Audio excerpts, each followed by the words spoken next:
Selamat sore pemirsa Duta TV, Jumat sore, Jumat Inspirasi. Dan seperti biasa saya Diana Rosyanti menjumpai Anda, pastinya untuk mengajak Anda berjumpa dengan dia yang perjalanan hidupnya, idenya, apa yang dilakukannya, mudah-mudahan menginspirasi kita.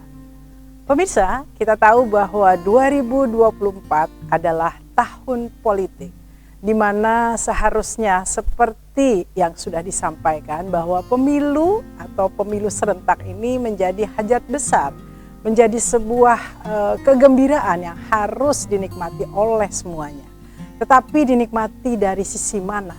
Kita juga harus melihat siapa wakil-wakil kita yang memang pantas untuk mewakili suara kita. Hari ini saya ingin mengajak Anda untuk bertemu dengan salah satu kandidat yang hadir di Banua kita untuk menawarkan dirinya untuk bisa mewakili suara rakyat Kalimantan Selatan.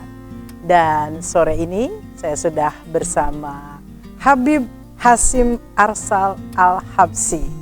Dengan putih-putihnya, sejuk ya, sore ini tambah sejuk. Kita sapa dulu. Assalamualaikum. Waalaikumsalam warahmatullahi wabarakatuh. Saya manggilnya Habib Hasyim, Habib Arsal atau apa biasa panggilannya? Terserah. Sebenarnya saya lebih suka dipanggil Acim gitu kan. Oh, Acim gitu ya, Acim, panggilan nama kecil ya gitu kecil. ya. Oke, baik. Tapi tentu orang akan memilih, ini sudah gede, Hasyim. Hasyim. Oke, baik. Menarik, kita memasuki tahun 2024. Semua orang sekarang ini euforianya banyak sekali yang hadir untuk saya tadi katakan menawarkan diri untuk bisa mewakili suara rakyat Banua, baik di berbagai level. Ini kan Habib akan menawarkan untuk ke level nasional di DPR RI wilayah Kalsel 2. Kalau boleh diceritakan ke kita, mengapa Habib mencoba untuk menawarkan itu? Mengapa masyarakat Banua harus memilih seorang Habib? Apa yang ditawarkan dan kelebihannya apa dibanding mungkin yang lain juga menawarkan hal yang sama, semua mengatakan saya amanah. Nah, Habib sendiri apa yang ingin disampaikan? Pertama-tama saya ingin menyampaikan terima kasih kepada Duta TV untuk kesempatan saya hadir di tempat ini, tentu dengan segala kekurangan dan segala kelebihan saya, insya Allah.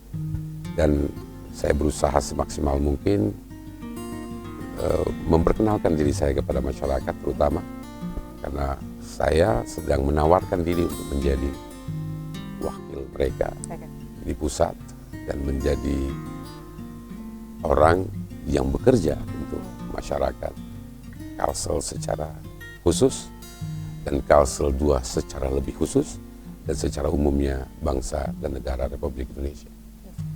Jadi kalau sebenarnya ada sejarah yang menarik. Tahun 2009 saya maju di Sulawesi Selatan, kota kelahiran saya. Nah, ketika itu dengan kerja keras dan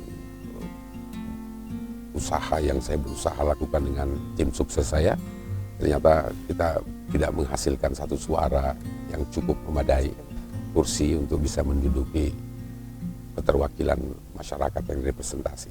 Terus tahun 2014 saya kembali lagi mau ke Sulsel. Tiba-tiba ada perubahan di Demokrat. Partainya tetap sama ya? Partainya sama. Partai Demokrat tiba-tiba kehilangan sosok salah satu orang yang memiliki suara di Kalsel 1 pada waktu itu. Kursi nomor 1 itu kosong. Gitu. Terus kemudian Pak SBY yang ketua ketika itu mencari siapa kira-kira orang yang bisa mengisi posisi nomor 1 di Demokrat. Saya ditelepon oleh kakak saya dan katakan bahwa, Sim, kamu mau nggak ke Kalsel? Nggak mau. Nggak tahu saya bilang. Posisi saya berada di sini nggak ngeh sama sekali masyarakat di sana. Jangankan itu, saya beberapa kali ke Kalsel dalam kapasitas saya sebagai public relation di Lion Air. Saya yang buka penerbangan ke sini. Jadi saya kenal Pak Rudi ketika itu masih gubernur. Bukan, masih wali kota. Rudi Resnawan. Dan kemudian dia jadi wakil gubernur ya. Jadi saya kenal beliau, kita ada kala-kala komunikasi. Saya bilang enggak, itu doang saya punya perkenalan di airport dan setelah itu kembali lagi ke Jakarta. Saya bilang coba aja lah. Nah, saya nggak sama sekali nggak bergerak sampai pada saat-saat mulai detik-detik terakhir itu. Tiba-tiba sekelompok orang dari teman-teman Demokrat yang ada di Banjar dan di beberapa wilayah yang ikut dalam wilayah pemilihan saya mendatangi saya di kantor di Jakarta. Dan kemudian dia menyampaikan tentang beberapa hal yang sangat penting, bahwa sosok Habib itu sangat kuat pengaruhnya. Pengaruhnya sangat kuat. Jadi Habib harus maju ke sana. Saya bilang bagaimana? Saya postur tubuh saya dan nama saya pada waktu itu tidak mempergunakan nama Habib. Hasyim Arsal Al-Habsyi tidak memakai Habib jadi waktu itu. Jadi tolong dia bilang lihat aja dulu. Tapi saya minta Habib datang pakai baju ini. Maksudnya pakai baju kebesaran dan yang menandakan bahwa tanpa orang mengenal Habib dengan baju itu, Habib kelihatan sebagai Habib. Jadi saya masuklah di Banjar pada waktu itu. Dan kebetulan memang ada semacam skenario ilahiyah juga ya. Begitu masuk di satu restoran, tiba-tiba restoran itu berkumpul dan mendatangi saya minta air. Saya nggak biasa minta air, bukan hal seperti itu. Tapi teman yang di Banjar menyampaikan, bacakan doa aja Habib. Mereka hanya butuhkan keyakinan itu. Saya bilang, kalau nggak berhasil, bukan itu yang tujuan mereka. Mereka melihat antum sebagai Habib. Nah, terus ketika mau meninggalkan restoran itu, tiba-tiba kita kan datang beramai-ramai. Pemiliknya tiba-tiba bilang, makanannya udah dibayarin. Udah. Artinya responnya ada orang yang, itu kan pertama kali saya menginjak Banjar kan. Anda bisa bayangkan bahwa saya yang tidak punya bayangan sama sekali tentang masyarakat Banjar, masuk dengan pertemuan yang seperti itu, seakan-akan Allah mengatur sedemikian rupa. Dan supir saya dan ajudan saya pada waktu itu, bukan ajudan lah, asisten saya, wah berteriak, maju sini aja sudah. Ini si gila katanya, ini kita nggak perlu kerja capek.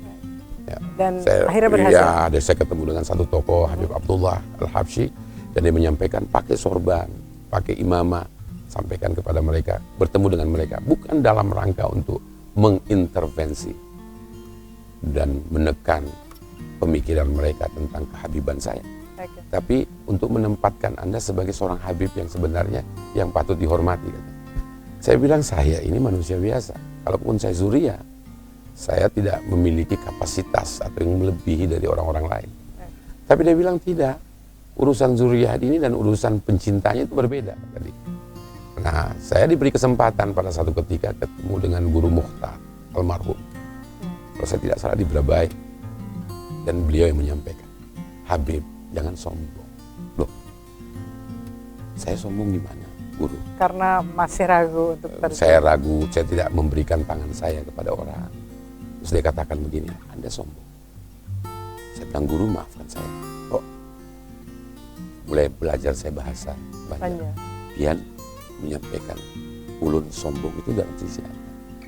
Pian ini menarik tangan pian ketika orang mencium.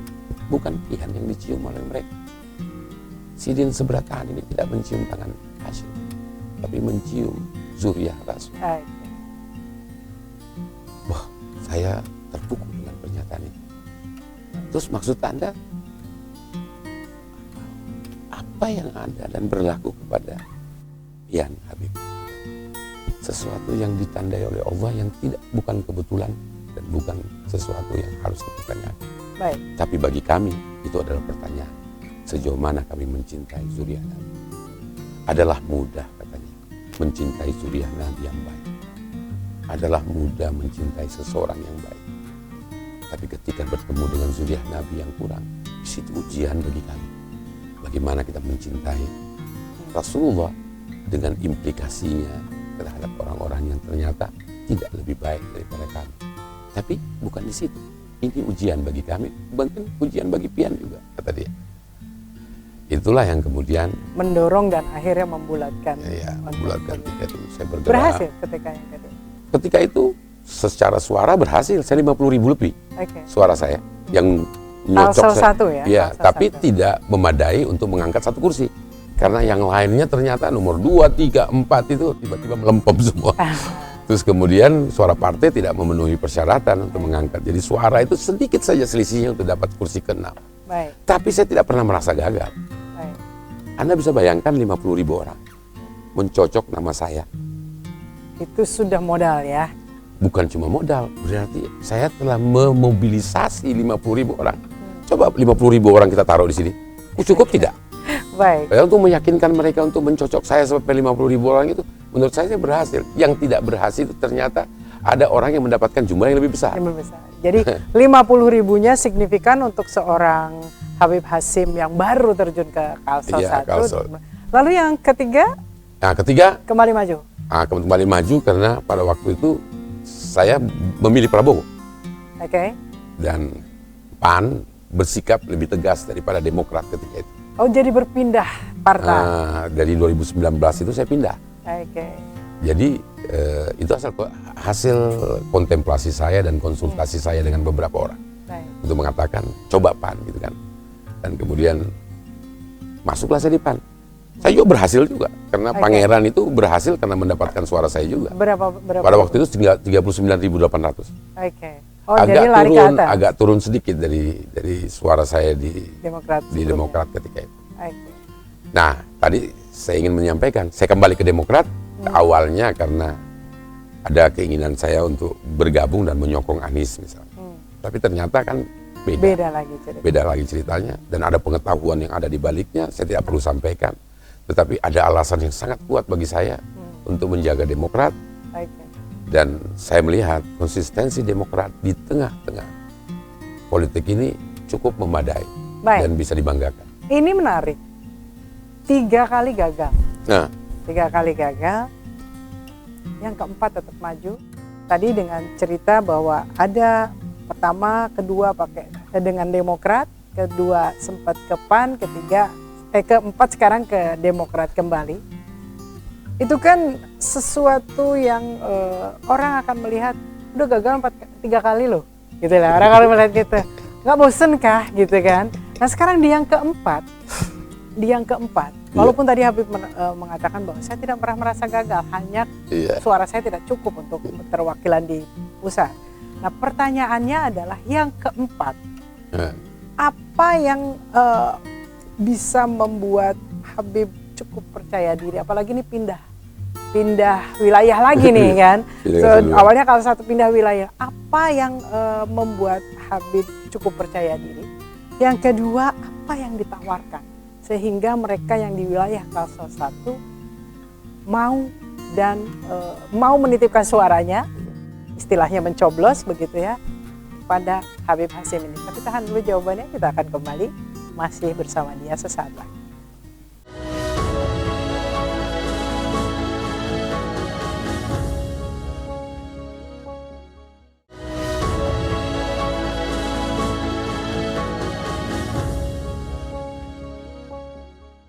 Pemirsa, kita masih bersama Habib Hasyim. Tadi cukup obrolan terkait bagaimana seorang guru mengatakan zuriat itu penting gitu ya. Ada tadi Habib itu sebenarnya kalau pemirsa, kalau kita lihat backgroundnya, nanti kita cerita, beliau adalah seorang profesional. Bahkan beliau adalah seorang pelaku public relation. Wah, udah pegang Lion Air ya. Artinya mungkin beberapa tahun sebelumnya itu tampilannya nggak begini ya Beb ya. Tampilan profesional, jas dan lain sebagainya. Tetapi hari ini ketika beliau sudah memasuki politik khususnya ke Kalsel, kenapa harus menggunakan identiti seperti ini? Tadi sudah dijawab, karena ternyata ada tuan guru yang menyarankan seperti ini. Bahkan ini ada sebuah penghargaan, walaupun ini nanti ada yang kontroversi juga yang mengatakan ini. Tapi pertanyaannya adalah menarik. 3 kali dan kali ini adalah yang keempat. Tidak semua orang punya mental seperti itu untuk tetap berada di jalan ini. Apalagi Anda sebetulnya seorang profesional yang juga mungkin akan mendapatkan pundi-pundi lebih jika berada di luar jalur politik ini. Kenapa Anda masih tetap di sini? Yang notabene katanya politik kita saat ini ongkosnya masih gede, Bu. Nah ini mungkin bisa klarifikasi di Dokter Habib seperti apa? Kita jawab dalam satu rangkaian semua. Iya, betul. Yang pertama, baju ini saya anggap adalah uniform. Oke. Polisi itu nanti akan memiliki wibawanya. Kalau dia mempergunakan uniform dia, orang tahu bahwa dia polisi. Ketika preman nggak kelihatan Ketika ya? preman dia akan kelihatan. Meskipun sisa-sisa dari uniform itu akan tetap melekat sebagai bagian dari tugas. Jadi imamah, baju ini sebenarnya adalah proteksi saya terhadap diri saya sendiri. Saya menyadari kelemahan saya menyadari banyak hal yang kurang dalam diri saya menyempurnakannya dengan pakaian. Saya tidak boleh sembarangan, misalnya begini, melirik Anda ya kan, yang cantik misalnya, itu tidak serta-merta harus terbuka, harus memiliki pelan-pelan, karena pakaian ini mengajarkan saya jadi untuk hijabnya menjaga saya untuk bersikap seperti itu.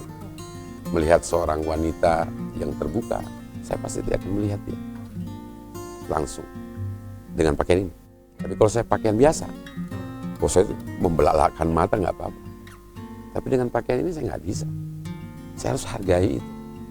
Saya harus masuk dan menjalankan semua fungsi-fungsi yang bersesuai dengan uniform ini dalam bentukan saya. Dan ketika saya melatih diri saya terus seperti itu, inilah yang disebut dengan menyesuai dengan sifat Allah.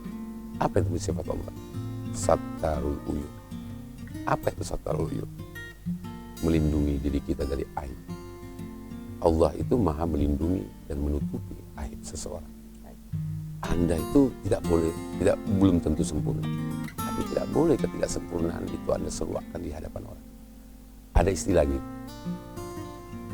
bangga dengan dosa-dosa. Yep.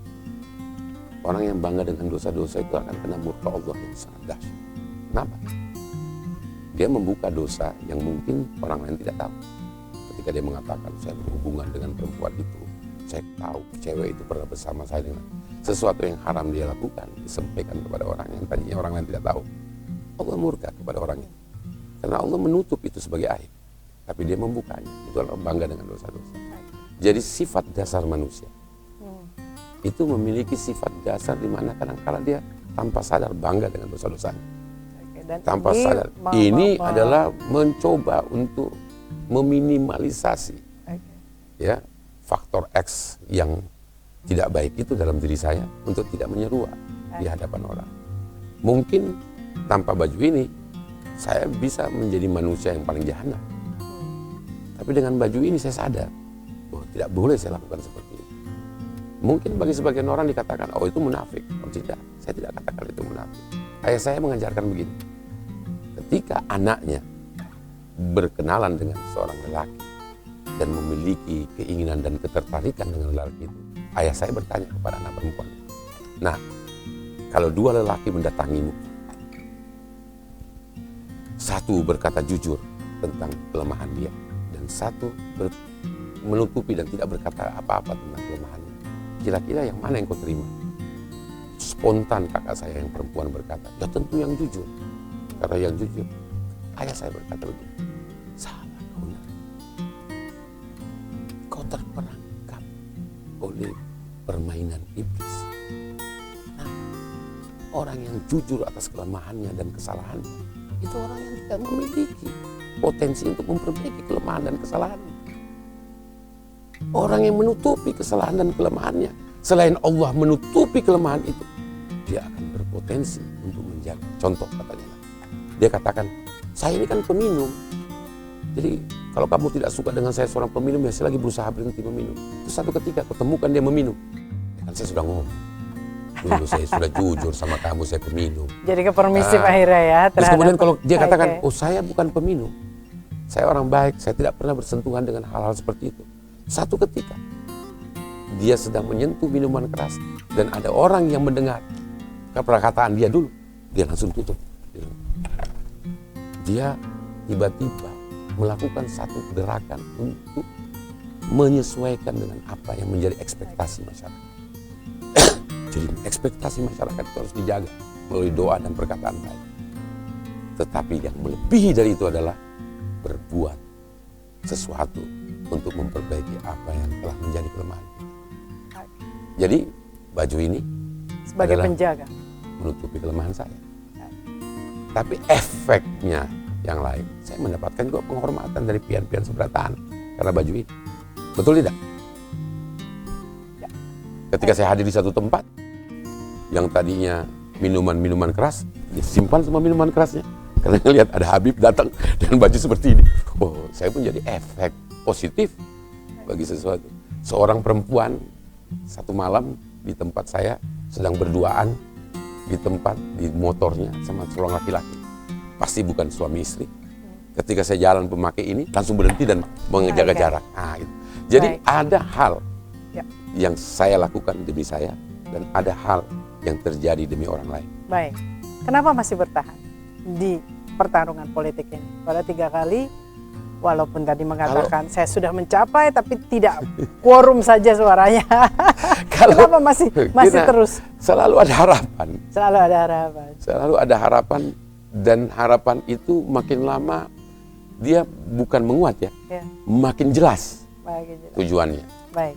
Tapi kalau ada pertanyaan seperti ini, apa sih yang dicari? Kok dikejar terus? Saya itu tadi, ini kan kayaknya utopis lah, kata orang bilang, itu Habib ngomongnya doang, bicara kayak seperti itu. Saya tadi katakan, saya menyadari banyak kekurangan dalam hidup saya. Banyak kelemahan yang telah saya lakukan.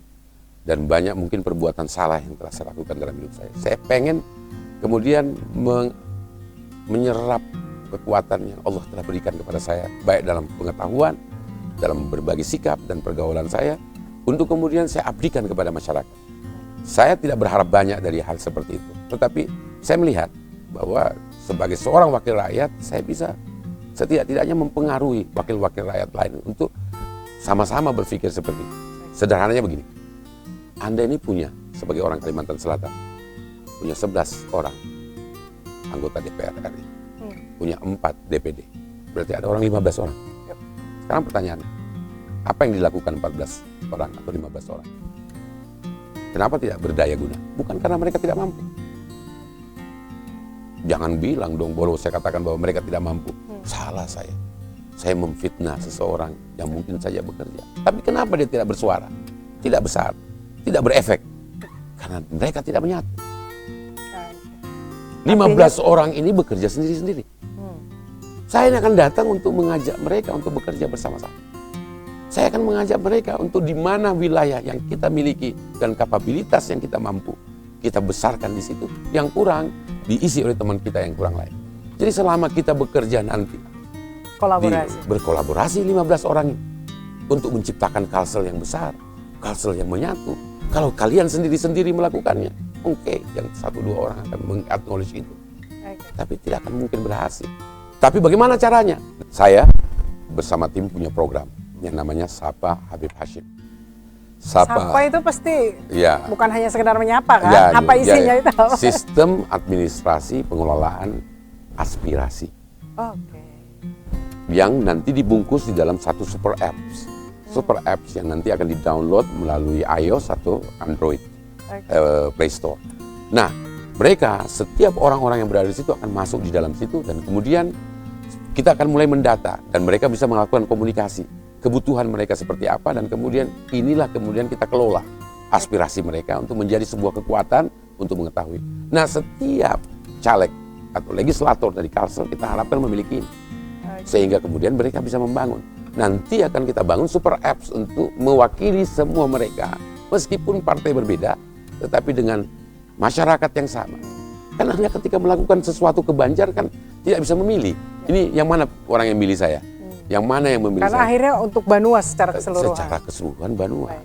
Jadi setiap sendi itu harus dibangkit dengan semangat kesetaraan dan mencapai satu titik di mana kemudian mereka merasa terwakili, aspirasi mereka terpenuhi, dan tentu saja pada gilirannya ada komunikasi pribadi dan sapaan-sapaan yang eksklusif, ya tidak inklusif, masuk kepada mereka sehingga mereka merasa bahwa caleg atau legislator yang dipilih oleh mereka ini bukan hanya ada dalam mimpi, tapi bisa mendengarkan suara. Nah, ini menarik. Sapa ini apakah hanya sesuatu yang ditawarkan untuk nanti setelah terpilih, atau sudah mulai motornya dikerjakan atau dilakukan, dibuka sejak hari ini untuk juga menyerap aspirasi bagi Ya. calon pemilih. Tapi Saya- tahan dulu, kita akan kembali masih ngobrol dengan Habib Hasyim sesaat lagi.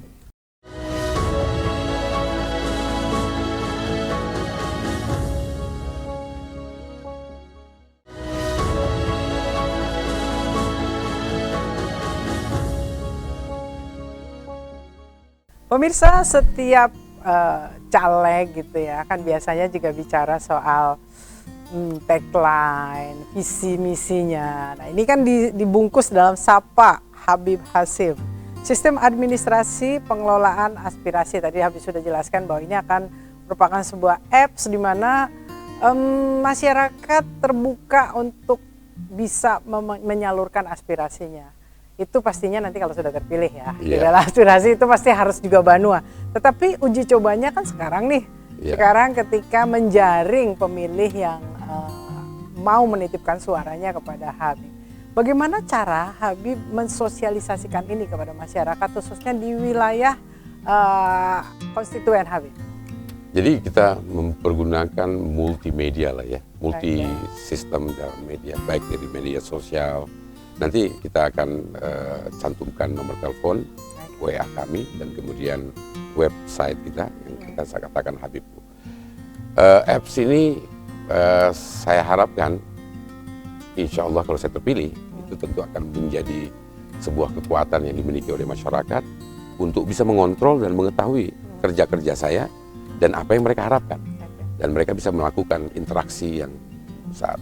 Apps ini juga bukan hanya berbicara nanti sekedar dari sisi kelompok masyarakat atau kelurahan, tapi juga ke personal. Jadi kemungkinan boleh curhat pribadi gitu ya? Ya, bisa curhat pribadi dan masalah-masalah pribadi. Selama kemudian apps itu kemudian bisa mengembangkan, dan ada sistem yang ditawarkan oleh sistem seperti ini dalam digital system yang kemudian menghasilkan uang, dan uang itu kembali kepada masyarakat. Insya Allah saya tidak akan mempergunakan uang hasil dari itu untuk kepentingan saya pribadi. Jangankan itu, saya sudah berjanji, saya bilang ke tim saya, bahwa saya hanya memakan hak saya. Kalau saya menjadi, saya akan memakan gaji saya untuk itu hak keluarga saya. Karena saya tidak mungkin mengatakan saya tidak mau terima gaji saya, enggak. Itu hak keluarga saya, hak istri saya. Tetapi uang perjalanan yang tersisakan, uang yang muncul dalam aspirasi itu haram bagi saya makan. Itu akan saya kembalikan kepada masyarakat, dan itu juga untuk membentuk hal-hal yang bisa nantinya memberikan jalan bagi masyarakat untuk bisa mempermudah mereka untuk bersentuhan dengan saya. Tadi ada yang saya lupa ketika kita berbicara, kenapa Habib maju lagi setelah 3 kali sampai ke 4 kali. Nggak kapok-kapok gitu loh ya kan, terus aja gitu. Ya. Jadi sebelum saya lupa, saya sempat diingatkan oleh sahabat kita, dia bilang, Tan Malaka itu pernah kata begini kan. Ini tim khusus saya menyampaikan, terbentur. Ya. Jadi bagi saya Habib Hasyim kalah. Jadi yang keempat menang. Tapi saya punya harapan yang besar terhadap masyarakat, bahwa kalau saya hadir pada hari ini, menawarkan diri saya kepada pian seberata, itu karena saya ingin bahwa setidaknya yang mengalahkan saya lebih baik dari saya. Artinya saya akan menjadi standar bagi mereka. Artinya kalau saya ini Muhammad Ali, yang lawan saya minimal Mike Tyson. Jangan sampai saya dikalahkan oleh LS Pikal gitu. Ya, saya akan, ya Anda menzalimi diri Anda, bukan saya yang dizalimi. Bahwa saya dikalahkan oleh sesuatu yang tidak pada tempatnya. Jadi saya menawarkan apa yang ada dalam diri saya, pengalaman tempur saya selama 15 tahun di Lion Air. Saya bisa membesarkan dan ikut terlibat dalam kebesaran sebuah perusahaan yang salah satunya akan menjadi raksasa penerbangan yang ada di Indonesia. Kenapa tidak ke Kalsel? Sebelum saya ingin membedah atau flashback sedikit soal perjalanan profesional seorang Habib Hasyim, survei mengatakan bahwa 20% masyarakat pemilih kita itu yang memang melek digital, paham digital, dan mempertimbangkan segala sesuatu informasi terkait hal-hal yang sifatnya digital. Tapi 80% adalah masyarakat grassroots yang tidak berpikir itu. Maka dari itu kejer-kejeran lah semua caleg untuk memperebutkan yang 80% dengan cara pendekatan berbagai hal. Bahkan ada istilah wanipiro. Nah, Habib sendiri melihat fenomena ini dan hasil survei seperti ini, apa yang dilakukan? Kita nggak bisa berbuat banyak dengan kondisi apa yang ada di masyarakat hari ini. Meskipun saya mengatakan bahwa insya Allah saya tidak akan melakukan cara seperti itu. Tetapi tentu ada kekhawatiran dari tim saya untuk mengatakan bahwa ini harus ada semacam pemikiran untuk mulai berpikir bahwa ada resiko kekalahan lagi terjadi kalau tidak melakukan itu. Saya bilang tidak. Rakyat ini pada gilirannya pasti akan mulai menyadari bahwa pendekatan-pendekatan yang diberikan kepada mereka itu adalah pendekatan sementara. Tapi setelah saya melihat langsung ke rakyat, memang hidup mereka susah. Kesusahan yang mereka miliki, 100.000 itu berharga bagi dia. Dia nggak mikirin. Kalau kita bilang begini, jangan terima 100.000 itu. 5 tahun yang akan datang akan habis waktumu. Oh my God, Anda nggak nyadar yang diperlukan hari ini. Dia butuhkan. Kalau saya nggak makan hari ini bagaimana? Saya mati hari ini. Jadi politisi-politisi juga kemudian memanfaatkan ini. Jadi memang ada sesuatu hal yang harus dikerjakan secara serius untuk menghilangkan penyakit ini. Penyakit terlaknat ini terjadi bukan salah rakyat. Mereka tidak diberikan pendidikan yang pas, tidak diberikan kapasitas yang pas, dia tidak menerima akses yang pas untuk mendapatkan hak-haknya, sehingga kesulitan-kesulitan ekonomi itu menjebak mereka. Jangankan seperti itu, keluarga, data terakhir, perceraian yang terjadi, itu diakibatkan pertama masalah ekonomi. Makanya. Lalu strategi apa? Kan tadi strategi kita, ya Anda pilih saya orang baik, saya akan berjuang memutuskan mata rantai ini. Tetapi tadi tim Anda juga mengatakan kemungkinan itu akan kalah jadinya. Bila dengan mereka yang mungkin lebih agresif secara ya tadi kebutuhan perut mereka. Bagaimana menurut Habib? Itulah simbol Habib saya. Jadi tetap dijaga di situ. Saya menawarkan kepada mereka. Anda mungkin tidak mendapatkan uang dari saya, tapi Anda mendapatkan berkah dari saya. Anda pilih mana? Berkah, keselamatan, dan ketenangan di masa yang akan datang. Dan itu jawabannya bisa terjadi dengan dunia dan akhirat. Atau hanya menerima uang 100.000, tapi Anda tidak mendapatkan berkah. Mohon maaf, saya katakan begitu. Saya menawarkan berkah. Berkah saya ini bukan hanya dengan kehadiran saya sebagai habaib, sebagai zuriyah Rasul. Tetapi berkah yang saya bawa adalah berkah keyakinan saya bahwa saya akan bekerja untuk rakyat dengan sebaik-baiknya, sebagaimana Rasulullah menginginkan saya melakukan ini. Dan saya membawa ini resiko dalam kehidupan saya, bukan cuma di dunia ini, di akhirat. Ada keluarga saya, ada trust saya yang akan terluka dengan keadaan ketika saya tidak mampu memenuhi itu. Ini yang saya tawarkan mereka. Inilah pakaian saya ke mereka. Baik, kita flashback sedikit. Kalau saya membaca perjalanan profesional Anda sampai di posisi penting di Lion Air, lalu di berbagai hotel. Ini kan kayaknya bertolak belakang dengan keadaan sekarang pasti ya. Ketika di sana pastinya kan ada ketika kepentingan korporat dan lain sebagainya, pasti ujungnya adalah kalau harus menang ya memenangkan sesuatu, memoleh sesuatu. Ketika Lion terjadi sesuatu, Anda harus ada di depan dan lain sebagainya. Ini kan agak berbeda nih dengan kondisi sekarang. Anda menonjolkan bahwa prinsip saya begini, Anda pilih saya dan saya akan bekerja dengan baik. Nah ini sesuatu yang berbeda. Apa yang berubah dari sosok Hasyim dalam tanda kutip sebagai profesional dulu dan sekarang Habib Hamsin yang menawarkan? Enggak ada yang berubah. Tidak ada yang berubah. Yang berubah adalah saya lebih intens untuk menjalankan quote-unquote syariah menurut keyakinan saya. Dan syariah itu justru membuka diri saya untuk lebih terbuka dan bisa menerima perbedaan dengan baik dan memberikan cinta yang tulus kepada orang. Keyakinan itulah yang menyebabkan saya. Makanya Hasyim Arsal itu, politik itu adalah beragama. Politik itu adalah bergagasan. 2, sesuai dengan nomor saya. Saya katakan apa? Beragama itu, kalau kita bicara tentang agama dalam konteks yang saya pahami, tentu akan panjang. Dan tentu saja belum tentu itu sesuatu yang menarik. Tapi saya ingin menyampaikan begini. Kalau saya berbuat baik, melakukan kebaikan itu, maka saya harus menelurkan perbuatan baik itu untuk menjadi sifat bagi orang lain. Nabi itu bukan orang yang memiliki kapasitas dan kapabilitas untuk mengubah satu kaum.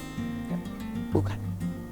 Dia hanya memberikan contoh, menawarkan kebaikan, menawarkan perbaikan, yang menentukan adalah Allah. Itu di ayat Al-Quran dikatakan, "Idza ja'a nasrullahi wal fath wa ra'aitan nasa yadkhuluna fi dinillahi afwaja fasabbih bihamdi rabbika wastaghfir innahu kana tawwaba." Kalimat ini memang sederhananya seperti mengatakan bahwa tugas kamu sebenarnya adalah hanya menyampaikan. Tugas Allah lah yang menentukan seorang itu mendapat hidayah atau tidak. Nah, kita harus sepakat dulu apa dan bagaimana menyampaikan itu. Yang dimaksud oleh Nabi itu adalah, hai siapapun engkau, berbuat apapun kau, siapapun agamamu, apapun agamamu dan keyakinanmu, berbuat baiklah. Berbuat baiklah. Lakukan kebaikan untuk orang lain dan untuk dirimu sendiri. Kalau kau melakukan itu dengan tulus kepada semua manusia, bahkan kepada orang yang berbeda keyakinan dengan dirimu, biarlah Allah yang memutuskan untuk menumbuhkan keyakinan dalam dirimu. Jadi tugas kita adalah mengajak orang berbuat baik. Dan bukan mengajak orang beragama Islam, tidak. Beragama Islamlah yang benar, berbuat baiklah. Urusan Allah lah yang meyakinkan orang itu untuk masuk dalam milah agama yang benar. Jadi di dalam perjalanan politik ini adalah yang penting sampaikan programnya, kebaikan. Kan intinya adalah walaupun peperangan terjaga ada urusan. Kita boleh duduk dengan siapapun. Dengan saya seperti ini, justru saya tidak lagi memiliki satu sifat yang menentang atau kemudian menganggap enteng orang yang berbeda. Tidak. Ingat, Islam itu adalah agama yang menawarkan satu konsep yang paling dahsyat, yaitu rahmatan lil alamin. Apa itu rahmat? Rahmat itu menyeruak dalam arti yang sebenarnya sebagai cahaya bagi kehidupan itu. Dan kehidupan itu tidak hanya dimiliki manusia, tapi juga binatang, sekitarnya, baik, tumbuhan, bahkan jin.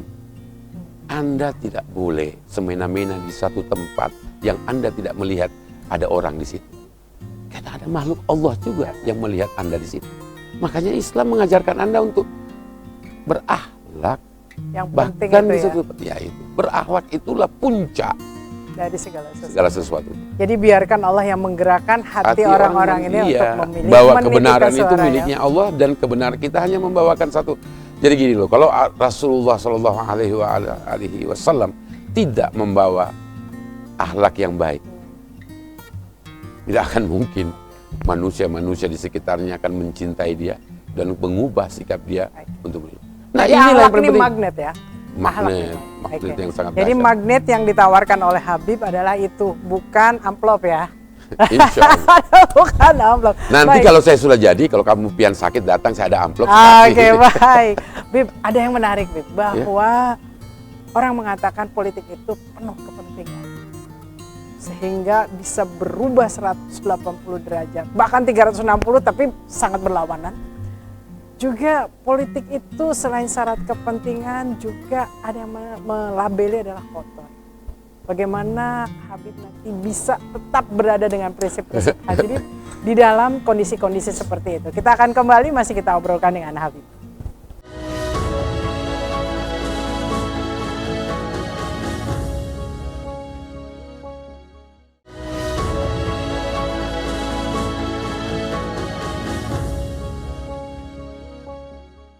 Pemirsa, politik itu tidak bisa kita pisahkan dari kehidupan.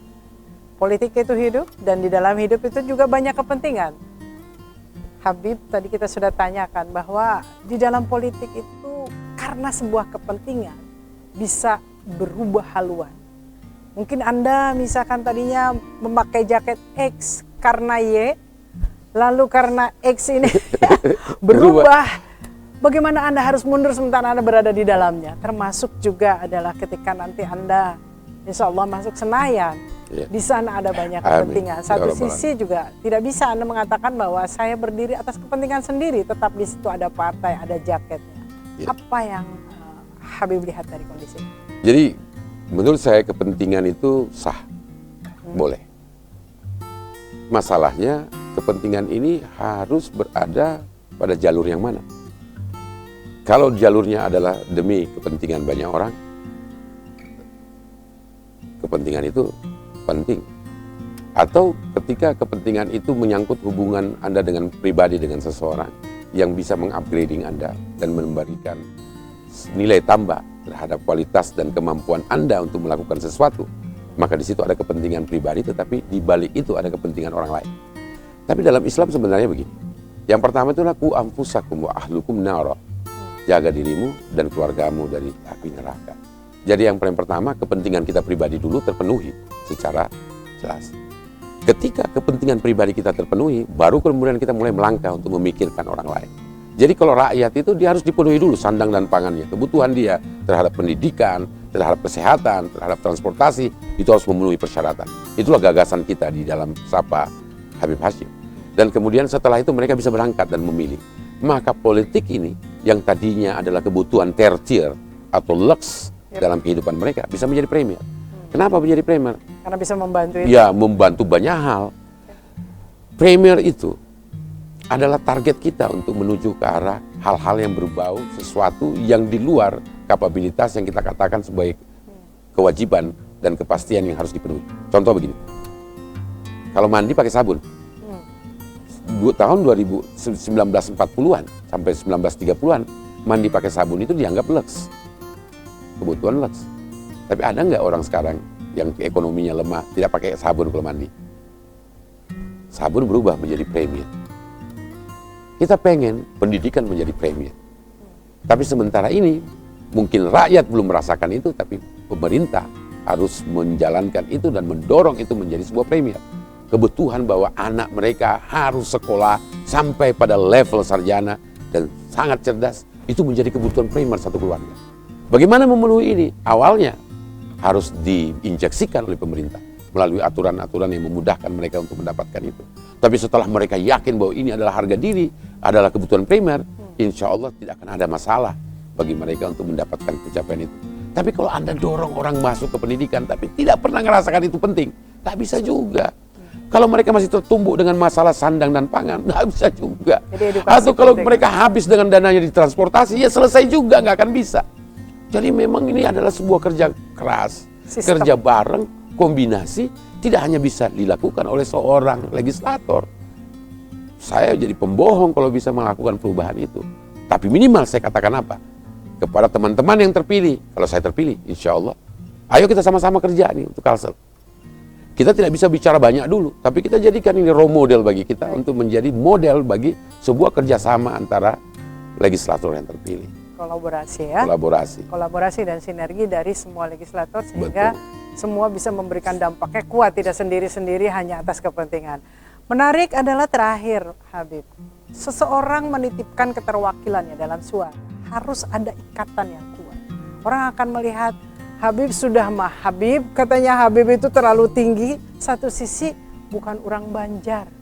Nah, apa yang akan Habib jelaskan? Biasanya orang akan berpikir, itu terlalu jauh, terlalu tinggi, jaraknya terlalu, bagaimana dia mau memperjuangkan di warga sini, walaupun sebetulnya kita Indonesia ya, tetapi kan kadang-kadang ada bentuk-bentuk yang seperti itu. Apa yang akan Habib infokan kepada masyarakat bahwa Anda memang mampu untuk mewakili mereka? Jadi yang paling pertama bahwa Zuriyah itu memang tidak dibatasi oleh wilayah, daerah, dan dimanapun. Habaib di mana-mana Habaib itu ada di mana-mana. Dan mereka saling berhubungan karena adanya terah. Kita ada di Malaysia, Singapura, dimanapun. Di Indonesia yang paling di seluruh dunia. Dan Indonesia alhamdulillah adalah tempat yang paling banyak. Kalau kita katakan bahwa kita harus mewakili satu daerah, itu bukan warnanya kami. Warna kami itu adalah menyeruak dan masuk di dalam satu wilayah dan menjadi bagian dari wilayah itu, menyatu di dalamnya. Tapi saya sendiri punya sejarah. Oke. Kakek saya 400 tahun yang lalu ada dikuburkan di Nagara. Oh, Jadi 400 ada tahun. kaitannya di sini. Jadi ada. Oh, pantesan Kalsel 1 dulu ya. Iya, Kalsel 1. Oke. Itu pun saya baru tahu setelah 2014. Jadi dari setelah saya Al-Habsyi Al-Ahmad bin Zain itu sudah ada di Nagara sekitar 300-400 tahun yang lalu. Dan yang kedua, keberadaan kami ini adalah bagian dari tanda-tanda kebesaran Allah Subhanahu wa taala. Kalau kita memperhatikan inna a'tainakal kautsar fasholli li rabbika wanhar inna syani'aka wal abtar. Hai Muhammad, salah satu keajaiban dan mukjizat yang Allah tetapkan itu adalah keberadaan keturunan-keturunan kamu kelak bersambung sampai di akhir zaman. Jadi keberadaan kami berada di satu wilayah, maka wilayah itu akan menjadi milik kita. Saya sendiri bersumpah, kalau saya kelak menjadi pilihan masyarakat di sini, saya akan membeli tanah, mungkin menjual tempat saya di Jakarta, dan saya akan tinggal di sini. Saya sudah mengatakan berkali-kali dengan habaib dan sahabat-sahabat saya dari Kalsel 1 sampai Kalsel 2, bahwa tidak lain mimpi saya satu ketika kelak saya dimakamkan di sini. Terus ditanya, kenapa Bib? Saya nggak pernah lihat ada makam habaib yang sepi gitu, datangi di tempat ini. Jadi saya ada keinginan pribadi saya juga gitu untuk bisa dimakamkan di tempat ini, tinggal bersama orang Banjar dan bergaul dengan orang Banjar dan menjadi orang Banjar. Karena saya melihat kecintaan mereka kepada Rasulullah dan zuriyahnya, sesuatu yang jarang saya temukan di tempat lain. Ada beberapa tempat di dunia ini yang memiliki sifat-sifat seperti orang Banjar. Itu di Kufah, di Najaf, Irak. Di Najaf, Irak itu hampir sama orang Banjar. Habaib itu sangat dihormati, sangat dicintai, bahkan mereka diberikan sama persis. Jadi Najaf itu adalah tempat di mana pemerintahan Sayyidina Ali bin Abi Thalib dan tempat di mana banyak keturunan Nabi yang hebat dikuburkan, dimakamkan di sana. Dan makam Ali bin Abi Thalib terletak di Najaf dan masjidnya di situ. Dan orang-orang di sekitar situ kepada kami begitu cintanya mereka, mereka tidak akan membiarkan seseorang yang memakai baju hijau itu tidak mereka layani. Mereka paksa untuk beri makan, minum dan lain-lainnya. Hampir nggak bisa keluar duit kita di sana karena begitu cintanya mereka. Saya sama lah dengan masyarakat Banjar ini. Nah, saya tentu sebagai orang Indonesia, sebagai bagian dari bangsa dan negara ini, saya juga berhak untuk memilih. Jadi saya pengen tua di tempat ini, saya ingin melepaskan masa tua saya nanti untuk kemudian membuat majelis dan lain-lainnya. Kalau sudah tidak mampu lagi bekerja untuk rakyat, ya udah belajar untuk ngajarin masyarakat untuk bisa lebih hebat. Dan saya punya harapan, politisi-politisi hebat akan muncul dari Kalimantan Selatan ini. Dan saya berharap bahwa kelak ada pejabat-pejabat yang menentukan di negara ini dari Kalimantan Selatan. Terima kasih. Dan di akhir obrolan kita, sebagai penutup, apa yang ingin Habib sampaikan kepada masyarakat khususnya? Itu tadi tidak hanya tadi kalau khusus pastinya atas keterwakilan terhadap Habib, tapi secara keseluruhan terkait pesta politik yang akan dihadapi ini, apa yang ingin Habib sampaikan kepada masyarakat? Jadi, insya Allah pilihan-pilihan kita itu bisa berbeda. Tetapi yang paling utama adalah di balik pilihan itu kita harus bertanggung jawab kenapa kita memilih. Setelah pilihan itu telah terjadi dan telah kita temukan pemenang-pemenangnya, maka gilirannya adalah bersatu padu untuk memajukan apa yang menjadi milik kita bersama. Saya kira itu yang saya harapkan. Terima kasih. Selamat berjuang Habib. Pastinya dengan perjuangan yang tadi sudah Habib katakan bahwa Habib akan konsisten dengan berbagai programnya. Tadi programnya Sapa dan ingin menegakkan politik yang beragama dan gagasan. Di gagasan-gagasannya nanti bisa dilihat apa saja gagasannya ini di running text yang tadi hadir, apa saja yang sebetulnya yang ingin dilakukan oleh seorang Habib ketika nanti masyarakat menitipkan keterwakilannya. Jadi apa saja yang nanti bisa dilihat tuh poin-poinnya, bisa dikritisi dan mungkin mulai sekarang juga sudah bisa memberikan masukan gitulah, hal-hal yang mungkin kurang firm atau menambahkan apa yang terlewat dari apa yang digagas. Amin. Terima kasih Habib. sudah berbincang, kita menambah wawasan terkait positioning seorang Habaib juga, dan pastinya mudah-mudahan sukses apa yang dihajatkan oleh Habib. Selamat sore, Assalamualaikum. Waalaikumsalam warahmatullahi wabarakatuh. Pemirsa, hidup adalah tentang pilihan. Setiap pilihan ada konsekuensinya. Di dalam dunia politik pastinya juga Anda harus mampu memilih dengan hati dan nurani yang paling peka, sehingga Anda tidak mendapatkan hal-hal buruk di kemudian hari. Saya Diana Rosyanti, sampai jumpa.